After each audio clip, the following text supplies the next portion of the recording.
दोस्तों, इंसान के सामने इतने बिजनेस आइडियाज़ हैं कि अगर वह चाहे तो इनमें से कोई सा भी बिजनेस शुरू करके लाखों रुपए कमा सकता है। आजकल खाने में ऐसी चीज़ों का इस्तेमाल हो रहा है जिनमें पोषक तत्व ज़्यादा मात्रा में हो, तो दलिया का बिजनेस भी दोस्तों इसी श्रेणी में आता है। आज आपको हम गेहूं से बनने वाले दलिया का बिजनेस कैसे शुरू करें इसके बारे में बताने वाले हैं। इस वीडियो में हम आपको दलिया बिजनेस आइडियाज़ की पूरी जानकारी देने वाले हैं, जिसमें हम आपको दलिया बिजनेस में टोटल इन्वेस्टमेंट कितना होगा, कितना प्रॉफिट मार्जिन होगा, कौन सी स्कीम से आप सब्सिडी और लोन ले सकते हैं, साथ में ही अन्य जानकारी आपको देंगे। आप हमारे साथ अंत तक इस वीडियो में ज़रूर बने रहें। तो दोस्तों, पहले बात कर लेते हैं इसका स्कोप और डिमांड। दोस्तों, दलिया के अनगिनत फ़ायदे जैसे कि फाइबर रिच होता है ये, और ये ईजी टू डाइजेस्ट होने के कारण मार्केट में आज इसका स्कोप और डिमांड बहुत ज़्यादा है। अब इसकी बात कर लेते हैं रॉ मटेरियल। तो रॉ मटेरियल के तौर पर दोस्तों आपको लगेगा गेहूं और पैकेजिंग मटेरियल। बात कर लेते हैं मशीन और इक्विपमेंट। तो दलिया मेकिंग बिजनेस में आपको एक मशीन लगेगी जिसकी लिंक मैंने डिस्क्रिप्शन में दी है, वहाँ से खरीद सकते हैं। आप देख भी रहे हैं स्क्रीन पर एक सीलिंग मशीन लगेगी जब आप पैकेजिंग करेंगे उसको सीलिंग करने के लिए, जिससे कि उसमें हवा अंदर ना प्रवेश करे। और वेट मेजरमेंट की मशीन भी आपको लगने वाली है। तो ये 2 से 3 इक्विपमेंट में आप इस बिज़नेस को शुरू कर सकते हैं। बात कर लेते हैं दूसरी ज़रूरत क्या क्या लगेंगे आपको। तो पहली चीज़ लगेगी आपको जगह। दोस्तों, जगह का चुनाव आपको इस तरीके से करना है कि आपको ऑफिस के लिए कितनी जगह चाहिए, रॉ मटेरियल रखने के लिए कितनी जगह चाहिए, साथ में मशीन रखने के लिए कितनी जगह चाहिए। तो मिनिमम तौर पर अगर आप स्मॉल बिजनेस शुरू कर रहे हैं इस दलिया मेकिंग बिजनेस का, तो 800 से 1000 स्क्वायर फीट में आप इस बिज़नेस को शुरू कर सकते हैं। बिजली का कनेक्शन की ज़रूरत पड़ेगी दोस्तों, ये इस पर डिपेंड करती है कि आपकी जो मशीन है वो कितना पावर रेटिंग का है। इसके अलावा दोस्तों आपको मैन पावर की ज़रूरत पड़ेगी, और मैन पावर आपको रॉ मटेरियल को साफ करने में, इसके अलावा दोस्तों मशीन को ऑपरेट करने में और आपकी मार्केटिंग अच्छी करने में मैन पावर की ज़रूरत पड़ेगी। तो 4 से 5 मैन पावर को आपको इस बिज़नेस में स्टार्ट में ज़रूरत पड़ेगी। बात कर लेते हैं रॉ मटेरियल मशीन कहाँ से खरीदें।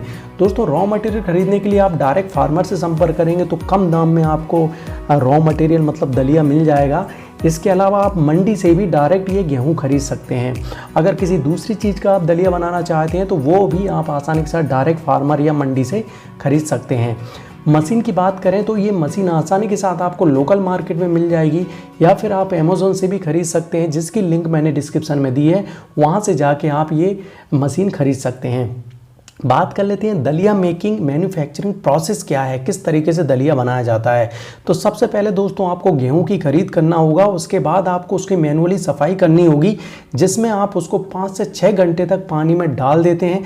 पानी में डालने के बाद उसको निकाल कर सुखाया जाता है, और इसके बाद दोस्तों गेहूं का दलिया मेकिंग मशीन में डाल दिया जाता है, जिससे दलिया के बड़े और छोटे दानों को अलग कर लिया जाता है। इसके बाद आपका दलिया पैकेजिंग करके मार्केट में सेल करने के लिए तैयार है। बात कर लेते हैं दोस्तों दलिया मेकिंग बिजनेस में आपको टोटल बिजनेस इन्वेस्टमेंट कितना लगेगा। तो मशीन की अगर बात करें तो दोस्तों मशीन छोटे लेवल पर अगर आप शुरुआत करना चाहते हैं तो 30,000 से स्टार्ट हो जाती है, और बड़े लेवल पर स्टार्ट करना चाहते हैं तो 1 से 2 लाख रुपए में भी ये मशीन आती है। और रॉ मटेरियल की बात करें तो गेहूं की कीमत अभी मार्केट में 2 से 3,000 प्रति कुंटल है। आप कौन से गेहूं का दलिया बनाना चाहते हैं इस बात पर निर्भर करता है, तो आसानी के साथ ये आप गेहूं भी खरीद सकते हैं।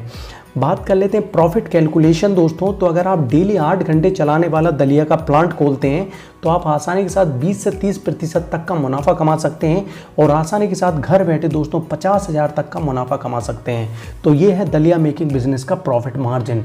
बात कर लेते हैं दोस्तों, अगर आप ये बिज़नेस शुरू करना चाहते हैं और इसके लिए आप लोन और सब्सिडी लेना चाहते हैं तो 3 ऐसी स्कीम है भारत सरकार की जो आपको लोन और सब्सिडी देती हैं। इनमें से पहली है मुद्रा योजना, दूसरी है PMEGP योजना, और तीसरी है स्टैंड अप इंडिया। इन तीनों ही अगर आप विस्तृत में जानकारी पाना चाहते हैं इन तीनों ही स्कीम्स का, तो इनकी मैंने स्पेशल वीडियो बनाई है जिनकी लिंक मैंने डिस्क्रिप्शन में दी है। वहाँ से जाके आप इनके बारे में और अधिक जानकारी ले सकते हैं कि किस तरीके से ये आपको बिजनेस लोन लेने में सहायता करेंगे स्कीम्स। बात कर लेते हैं दोस्तों लाइसेंस कौन कौन सी ज़रूरत पड़ेगी। तो GST लाइसेंस की ज़रूरत पड़ेगी, उद्यम लाइसेंस की ज़रूरत पड़ती है। जब अगर आप उद्यम लाइसेंस ले लेते हैं तो मुद्रा हुआ, PMEGP हुआ, स्टैंड अप इंडिया, इनसे लोन और सब्सिडी लेने में आपको आसानी पड़ती है। खाने का प्रोडक्ट है इसलिए FSSAI का लाइसेंस की भी ज़रूरत पड़ेगी। तो इस तरह से आप दलिया बनाने का बिज़नेस अपने घर से शुरू कर सकते हैं। इस बिज़नेस में रॉ मटेरियल मशीन भी आपको आसानी के साथ अपने लोकल मार्केट में मिल जाएगी। मशीन की लिंक मैंने डिस्क्रिप्शन में दी है, आप वहाँ से भी खरीद सकते हैं। तो दलिया मेकिंग बिजनेस आइडियाज़ की वीडियो कैसी लगी आप हमें लाइक और कमेंट करके बताएं, क्योंकि आपका लाइक और कमेंट ही हमें बताता है कि हमने वीडियो को कैसा बनाया है। अगर आप नए हैं तो चैनल को सब्सक्राइब करें, क्योंकि हम इसी तरह के बिजनेस आइडियाज़ की वीडियो अपलोड करते रहते हैं। आप सॉलिड बिजनेस आइडियाज़ के अन्य माध्यम जैसे इंस्टाग्राम है, फेसबुक है, व्हाट्सएप है, टेलीग्राम से भी जुड़ सकते हैं। इन सब की लिंक मैंने डिस्क्रिप्शन में दी है। इस वीडियो को पूरा अंत तक देखने के लिए बहुत बहुत धन्यवाद। कल फिर एक नए बिजनेस वीडियो के साथ मिलेंगे, तब तक के लिए जय हिंद, जय भारत। घर बैठे पैसे कमाने के टिप्स पाने के लिए चैनल को सब्सक्राइब करें और बेल आइकन को प्रेस करें, जिससे कि जब भी हम नया वीडियो अपलोड करेंगे आपको सबसे पहले जानकारी प्राप्त हो जाएगी।